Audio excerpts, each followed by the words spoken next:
What's up, everybody? Welcome to the weekly wrap-up with Councilwoman Jamie Torres and DJ Konz. What's up, Jamie? How's it going? Hey, Konz. Happy Friday. How you doing? Oh, I'm doing great. Happy Friday. The sun's out. The weather's not as cold as it was. So, hey, I'm doing great. That cold snap was crazy. It was brutal. I had almost forgotten what negative temps felt like. Yeah, Yeah, not good. not good. I'm glad you're doing okay. Happy Friday, everyone. Welcome to the weekly wrap-up. We're here with DJ Konz and DJ. What are we listening to? It's super like the Calm app is what this feels like. Yeah, you know what? Like when I heard it, I was talking with Angelina earlier. This is pretty chill. It's pretty relaxing. Good set for the mood. This is actually we played this artist before, Relájate from Westwood D3 area, and this song is Equinox. Man, he makes really good music. He uses mostly traditional instruments mixed with new technology. So like he records all the traditional instruments into Ableton and then just adds to them and makes amazing compositions like this. So That's awesome. Shout out Relájate. Shout out. Thank you for letting us hear him and introducing. This feels like something that Angelina can teach yoga to, and you know, folks can use it to like decompress after the day or something, you know. Yeah, this and the new Andre 3000 flute album, you know what I mean? Just, there you go. Yoga. I love it. Well, welcome everyone. This is where we take the time each week to let you know what's happened in District 3, what's happening on council, and then some things you can look forward to. So thanks for joining us. And thanks, Konz, again, for all of your collaboration over the years. Absolutely. I'm going to start off with a couple things legislatively. So I just have to say thank you so much to Monroe Elementary School. They are in Westwood, and I visited this week to read to their kindergarten classes. And Konz, the level of good vibes were just off the charts. Like, these teachers are amazing. Miss Mejia's class and Miss Rodriguez Sandoval's class, their students were just so lovely, so bright, so engaged. I can't wait to go back. I feel like if anyone can start their day reading to kids, like, it is just the most incredible kickstart to any day that you've got. Yeah, that's awesome. That sounds like a great way to start the day too, man. I love working with the kids. From time to time, I'll go sit in on my son's class just to, check it out and see what's going on. But the kids are so amazing. They are, I'm a big kid at heart, so I fit right in with them. So, yeah. And then a couple things council-wise, we approved a loan for the Jody Apartments, which are at 10th and Sheridan. They're on the other side of the RTD Park and Ride. And for new affordable housing redevelopment there. So it's currently affordable. It will remain affordable, and they're just going to end up building more units at that location, which I think is great. And then I want to update community a little bit on what's happening with our migrants that we have been sheltering over a year now, right? Over 35,000 people have come through Denver. We're currently sheltering over 4,000 people in multiple hotels right now. So the mayor announced that he's going to be instituting a time limit again for how long we will shelter individuals and families, called the length of stay policy. And it's going to kick in back at the start of February. So for folks that have been in shelter the longest, those will be the first to get their time limits. The city is working on case management and resource navigation, but I will just say that the future is really uncertain. I'll be sending a mail and email and contacting all of the churches in Council District 3 for help, and then convening our nonprofits in 2 weeks to talk about what they may see or what they may already be experiencing. So just more to come on that, but it is definitely one of the biggest pressures that I think our city is facing right now, both how to be really responsive, how to be humane, how to hold up our welcoming philosophy, but the realistic kind of financial crunches that we're going to be facing. So I just wanted to share that.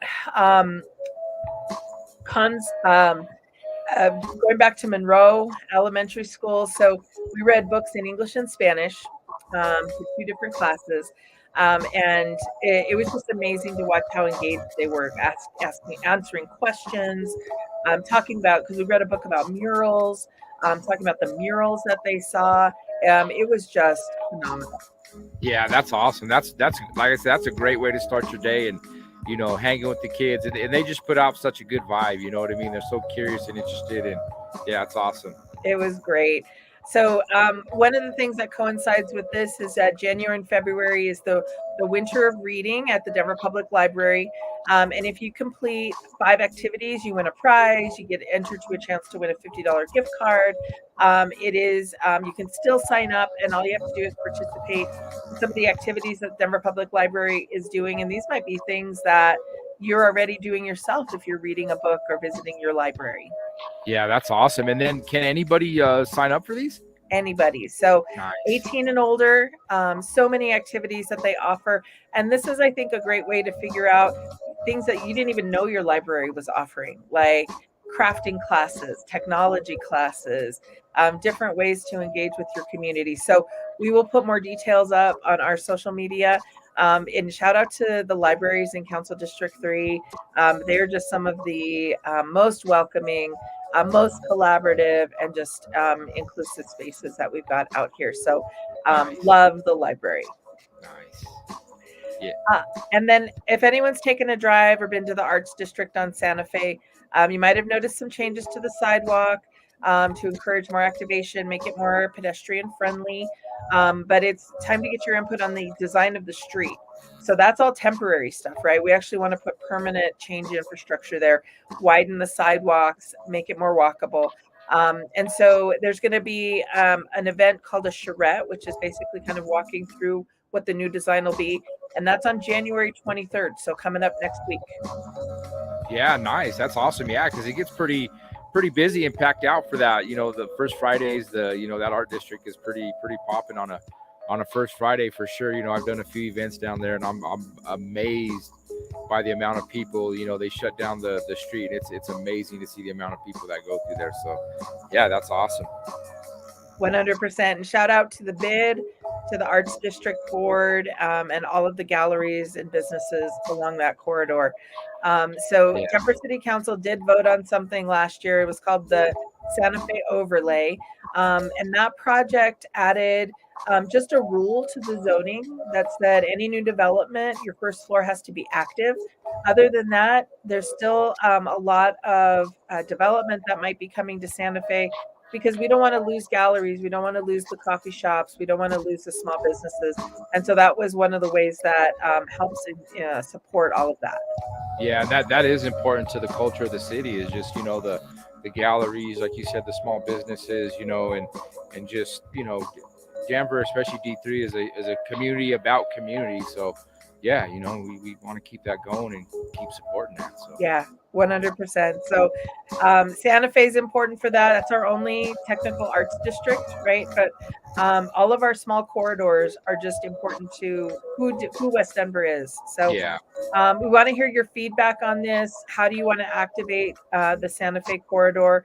Even if you're not a gallery downtown, what would make you want to come visit down there, right? So that's January 23rd in the evening, 5 to 7, and it'll be at the Center for Visual Arts. So that's at 965 Santa Fe Drive. We will post more about it, but just want to get that on everybody's radar. Nice. Yes.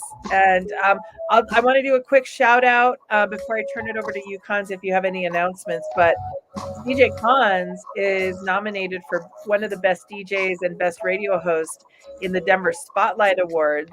So if you can get in there and vote for this guy, that would be amazing. We know just how much work you put in, not just in your craft and then this love that you have for music, but into community. Like, you are just not your typical DJ. So we appreciate you, Konz, and I know I voted for you. Thank you very much, everybody. And I didn't even know I was on this list. So when I seen it, I was pretty shocked and amazed. But thank you to everybody that voted. Amazing talent in the city, and that's what we're here to do, is support community. And just, I don't do this just for me, I do it for everybody. So we'll just continue spreading the love, and thank you guys for even putting me on the list. It was crazy. It blew my mind. So thank you guys. And special shout out to Councilwoman Jamie Torres and the whole team for always just doing an amazing job you know, setting a standard for, you know, for what community should be and always continue to be. So thank you guys, and thank you for allowing me to be a part of what's going on here. So Right on. shout out to you guys, honestly. Thank you, Konz. Any announcements that you've got? Anything? No, we'll you know, just continue on the radio. We're going to be growing the radio, so we are looking for DJs that want to host radio shows.